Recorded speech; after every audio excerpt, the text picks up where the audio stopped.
Olá, meu nome é Daniel Lane, sou professor de desenho e este é mais um vídeo da série que eu desenvolvi de apoio ao curso de desenho de projetos mecânicos. Neste vídeo, vou falar um pouquinho sobre vistas e cotagem de peças.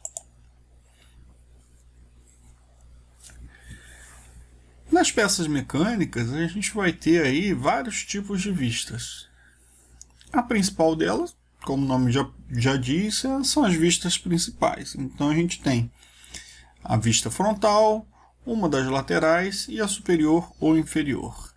Mas também, em alguns casos, a gente precisa mostrar algumas vistas especiais, principalmente daqueles planos inclinados, daquelas superfícies que não ficam em verdadeira grandeza em uma das vistas principais. Em desenho mecânico, a gente vai ver muito corte e seção, principalmente porque as peças são complexas e também tem partes internas, principalmente nos desenhos de conjunto. Outras vistas muito comuns também são vistas locais, que são vistas principais, só que localizadas. Então a gente, quando não precisa mostrar toda a peça, a gente só quer mostrar uma parte da peça, a gente faz uma vista local. Quando essa parte ela é muito pequena, e tem muitos detalhes, a gente faz uma ampliação de uma vista desse detalhe ampliado. Então isso também é uma coisa que a gente vai ver aqui nesse vídeo. Primeira coisa que a gente tem que falar são as vistas necessárias. Então a gente tem aqui um desenho com duas vistas. Então a gente tem aqui uma vista frontal e a vista superior dessa peça. Então a gente vê aqui claramente que essa peça é uma pirâmide de base quadrada. Da mesma forma, um tronco de pirâmide a gente vai desenhar dessa forma. A gente tem o desenho do topo, a gente tem a base e aqui a vista superior. Quando a gente tem um cone, a gente pode, através da vista frontal aqui, ter uma ideia errada que pode ser o mesmo elemento, mesma peça, de uma pirâmide aqui de base quadrada, mas na verdade pode ser um cone. Isso tudo depende da base. Então por isso que é importante a gente detalhar também a base. Mesma coisa o tronco aqui de cone. Mas, em alguns momentos, a gente pode simplificar a nossa vista. Se eu quiser, eu posso utilizar alguns artifícios para mostrar exatamente o que é a base, sem que ela seja desenhada. Então, aqui na vista frontal, eu posso fazer uma indicação da base, exatamente dizendo que ela é um diâmetro de 30. Se é um diâmetro de 30, logicamente, isso daqui é um círculo. Da mesma forma, se fosse uma base quadrada de 30, eu teria colocado um quadrado aqui, um símbolo de quadrado, mostrando 30, eu saberia que as laterais do quadrado têm 30 de lado. Da mesma forma, eu posso fazer isso com um tronco. Um tronco aqui, com a parte superior, o topo, com diâmetro 20, a base com um diâmetro de 35, eu deixo de ter a necessidade de uma segunda vista mostrando exatamente essas medidas. Então, eu simplifico o meu desenho da peça fazendo exatamente essa indicação de diâmetro. E os métodos de cotagem, relembrando aí fundamentos de desenho técnico, a gente tem dois métodos. A gente tem um método aqui sobreposto e alinhado, onde eu pego a minha cota, coloco ela em cima da linha de cota, né? E ela sempre fica alinhada. Ou seja, se ela está na horizontal, se a cota está na horizontal, se a linha de cota está na horizontal, a minha cota também fica na horizontal. Né? Não necessariamente ela precisa ficar no meio. Ela pode ficar, né, deslocada, mas ela sempre fica na horizontal. Se a linha de cota inclinar, ou seja, se o elemento que eu estiver cotando estiver inclinado, eu vou inclinar também a minha cota. Né? Já se ela estiver na vertical, aí não tem jeito de ficar em cima da linha de cota. Então, vou sempre colocar à esquerda da linha de cota. Tá? Independente se tiver uma cota à direita, né, da peça ou à esquerda da peça, eu sempre vou colocar à esquerda da linha de cota. O outro método de cotagem é o interposto e horizontal. Então, dessa forma, eu vou interromper a minha linha de cota e vou colocar a cota sempre na horizontal. Isso facilita a visualização da cota. Se eu utilizar um método, eu continuo nesse método em todo o desenho. Eu não posso misturar os dois métodos. E quais são os elementos de cota, né?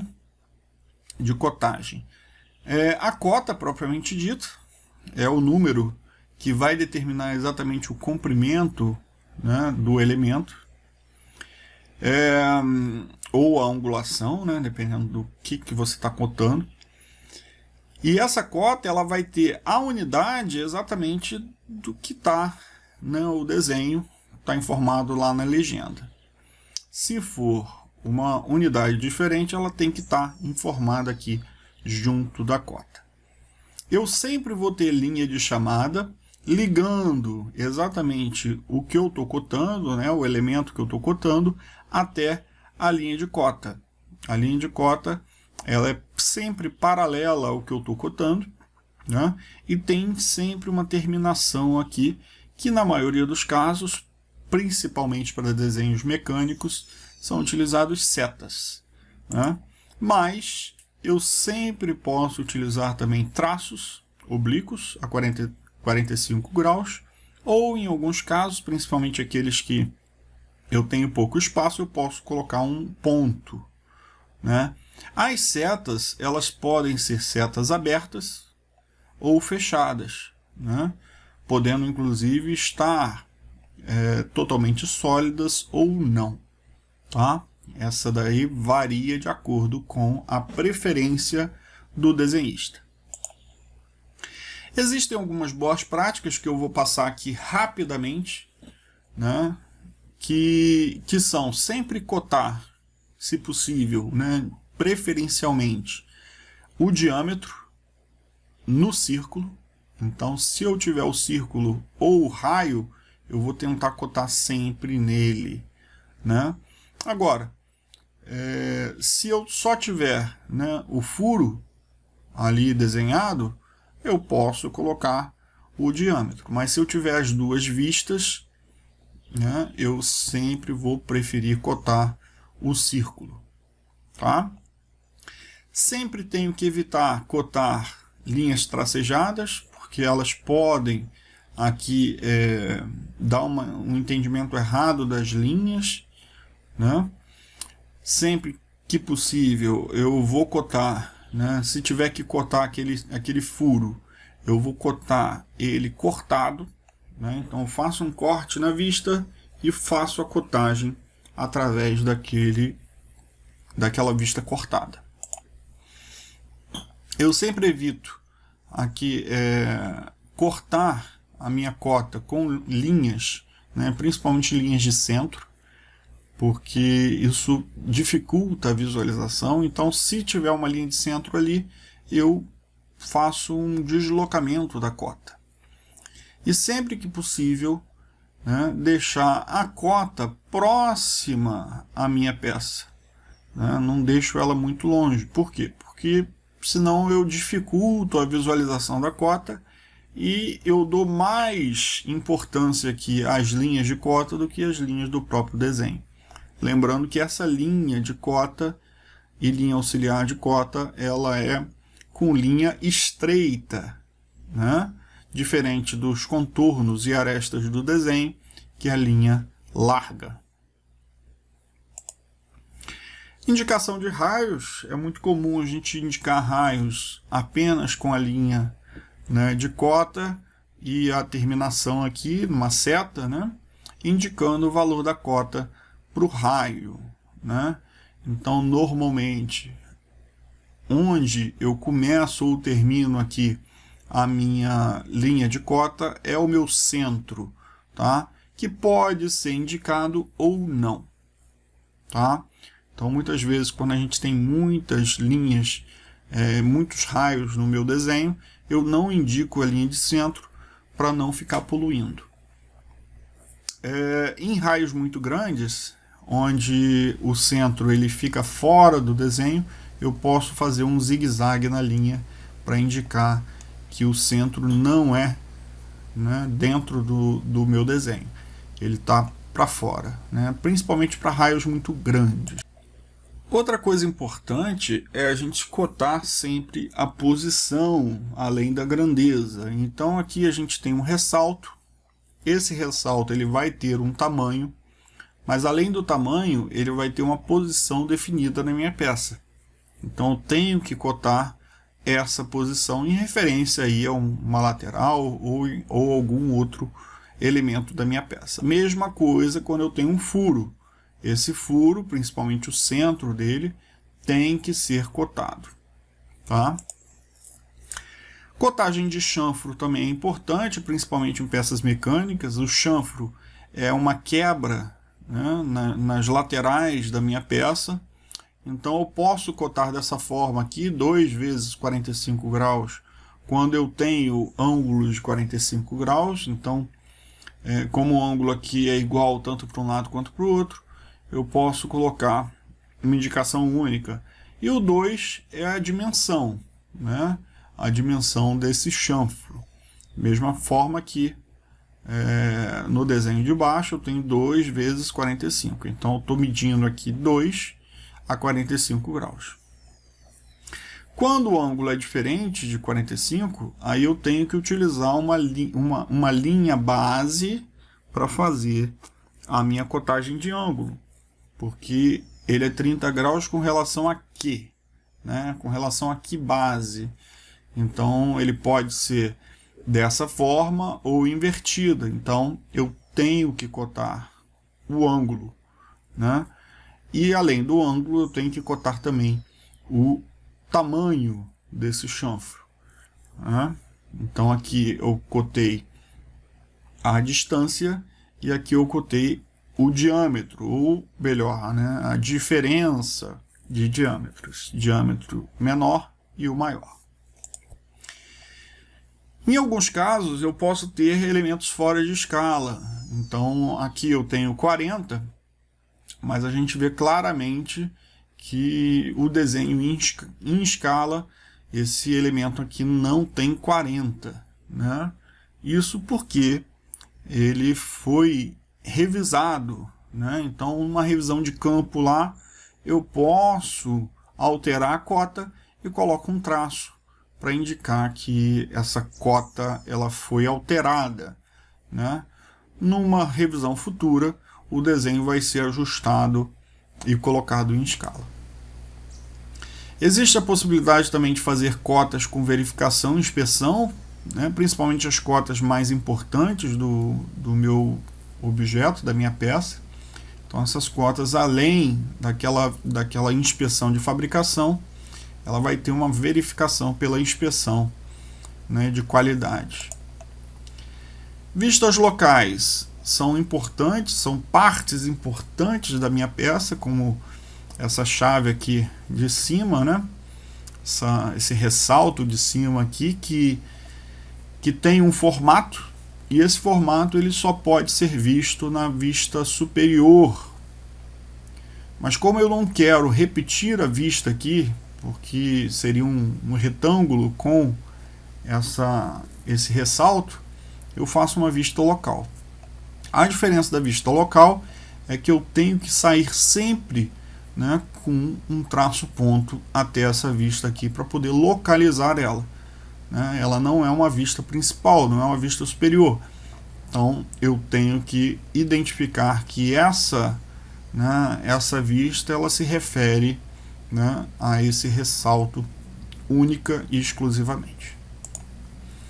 Mesma coisa quando eu tenho chavetas, né, rasgos de chaveta aqui, eu posso fazer uma vista local. Isso simplifica bastante a vista, por quê? Porque senão eu teria que repetir basicamente o contorno desse eixo que já foi, né, definido nessa vista frontal. Então eu teria uma superior muito parecida com a frontal. Então, para simplificar, eu faço apenas uma local do que me interessa.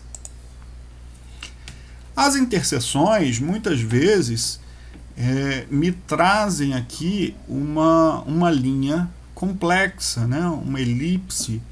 Então, em muitos casos, a gente simplifica essa interseção com linhas contínuas e retas, tá? Não é que essa interseção aqui seja dessa forma, mas ela é simplificada com linhas retas.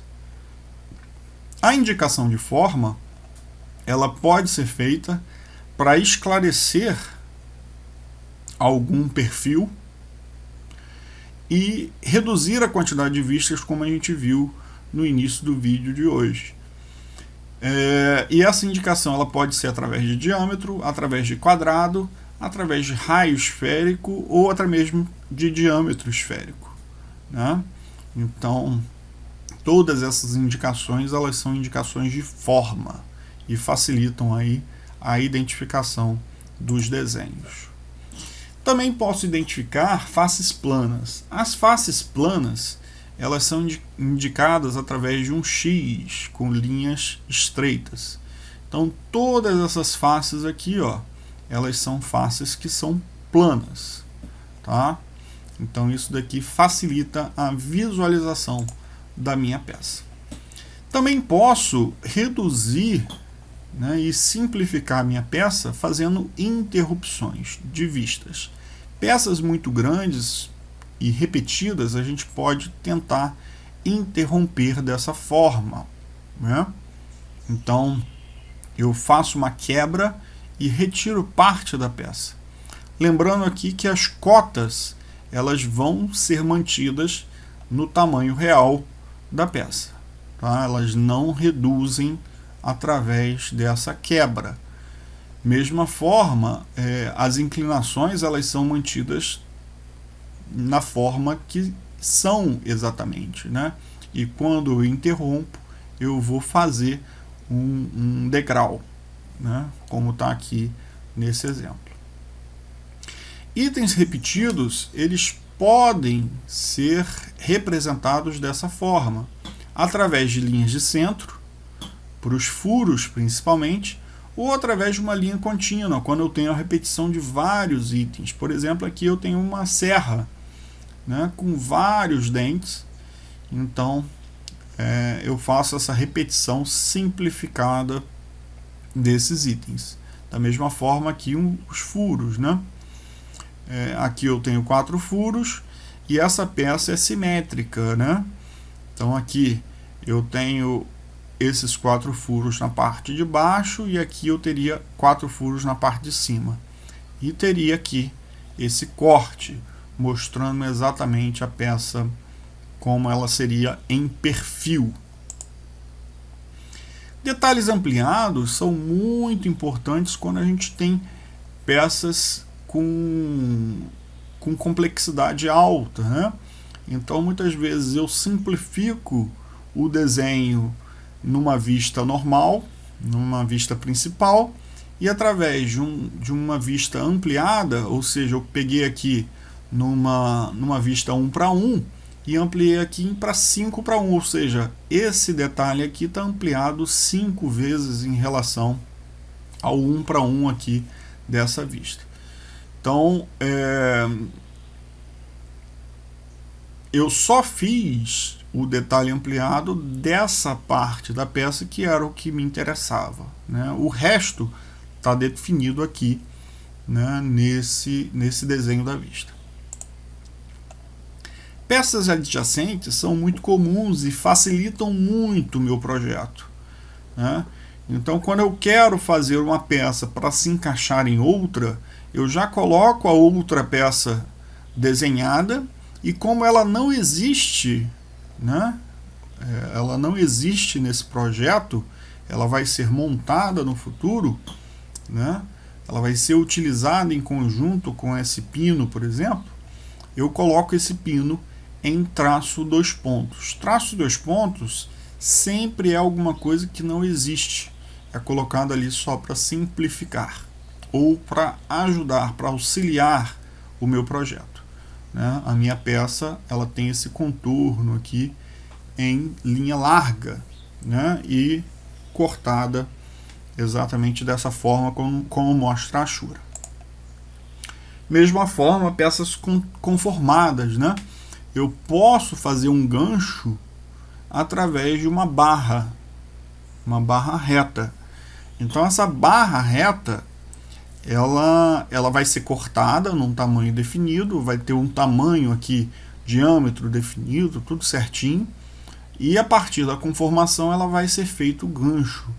Então é importante a gente ter o tamanho, né, da barra reta para poder cortá-lo, né?